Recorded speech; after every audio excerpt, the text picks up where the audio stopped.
Ah, Scotland, when better to embrace this land of sporting promise than August, when there are so many options to choose from? There are the reds, and the roe, the salmon, and of course, the grouse. We've had a taster of all three in the past week. The stalking is for a future programme, but we've set ourselves the challenge of bringing all this fantastic game together in a brunch on the glorious 12th. We want to prepare and eat the first grouse of the season anywhere in the world. To do this, we need a car sure-footed enough to get us to the riverbank and the moor in comfort and with speed. So Subaru have given us a sparkly new Outback to play with. But no car achieves its true potential without a gifted driver. Some say he can eat a fruit pastel without chewing it, a deep-fried donut without licking his lips, 3 shredded wheat is a breeze, his blood type is listed as tartan, he can hurl a haggis further than Fatima Whitbread, and he regularly flings Fatima across the Firth of Forth. It's the McStig. Otherwise known as Neil McGowan, proprietor of the East Haugh House Hotel near Pitlochry, he has the challenge of trying to catch a salmon and shoot a grouse all on the 12th. He then has to dash back to the hotel and prepare them before lunch.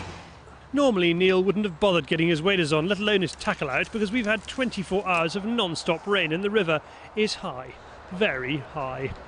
Neil has travelled all over the world in search of the big fish, but it was here on his own back door that he landed his personal best in the spring run. Nice springer, 30 pounds, sea liced, caught in the fly and released as well. So it was a very exciting half an hour, 3/4 of an hour with a beautiful fish. In actual fact, I saw the fish rise fully out of the water, and I had a friend behind me. I said, "Did you see that fish?"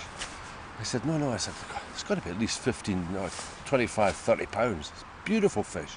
It looks as though it's just, you know, on the run.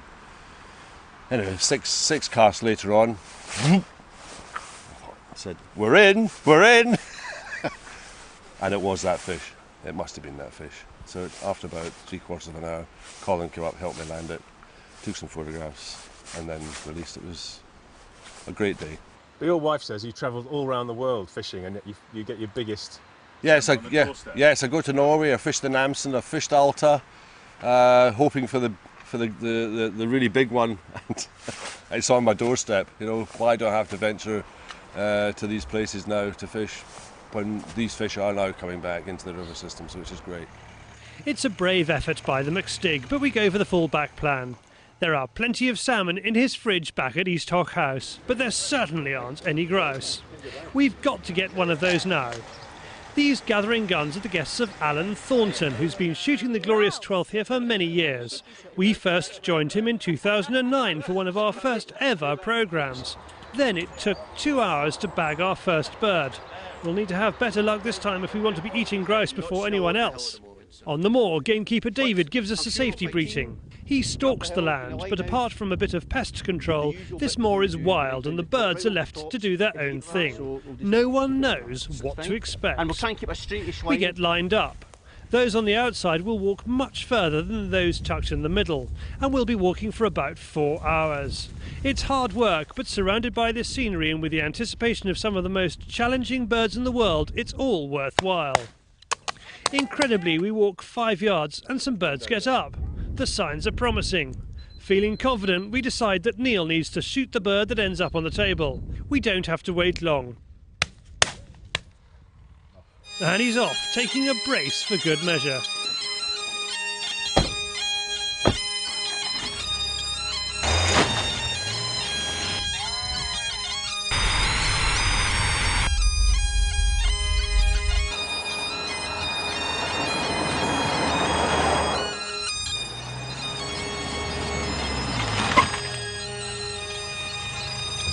Neil slams on the brakes and ditches the waterproofs for the whites. Neil has to prepare a dish incorporating salmon, red deer and our grouse. He starts with the salmon. There's a pan-seared fillet of salmon on baby ratatouille with a prawn white wine sauce, and finish with lovely west coast of Scotland Longestream. Voila! Looks good enough to eat. But we need to get that grouse on the heat. Neil has taken the breasts off the bird, exposing the heather in its crop. What's that actually in it? That's what it feeds on, heather. No way. Yeah. That's why you can't hand rear grouse.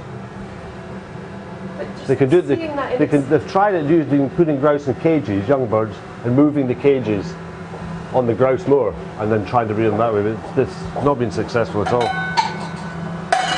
Right, here we go. A little bit of seasoning. I'm doing this the hot version of oil, extra virgin. And I'm doing this with as I said before, with a pork reduction and wild mushroom sauce on a horseradish mash. With the grouse resting, time to get the venison fillet in the pan. Just flaming it in a little bit of brandy. The two meats will complement each other on the one plate. Back on the moor, and there are some interesting members in the party.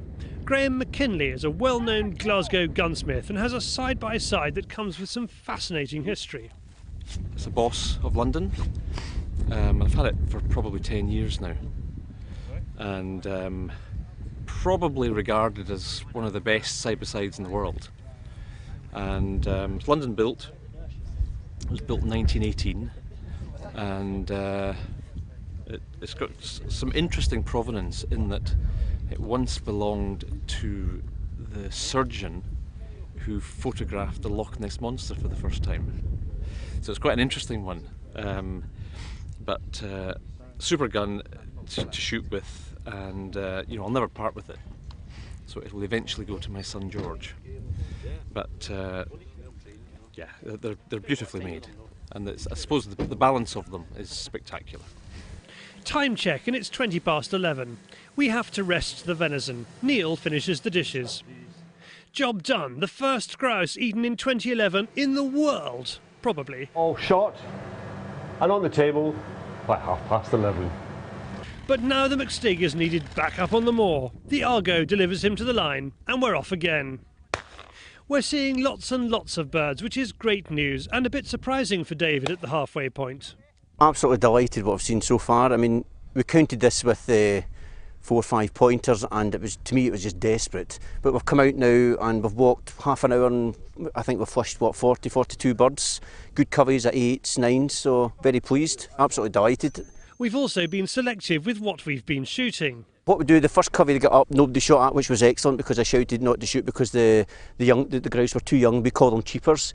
You can physically see they're smaller, they're not fully feathered, and we just let them be, because again, they'll be either for later on or next year's stock, Black grouse, they don't come into the 20th of the month, so we leave black grouse. We've seen 1 or 2 already this morning. We've put up a grey hen with some youngsters again. They were just small cheapers, but we don't shoot the black cock or grey hens. We just let them be.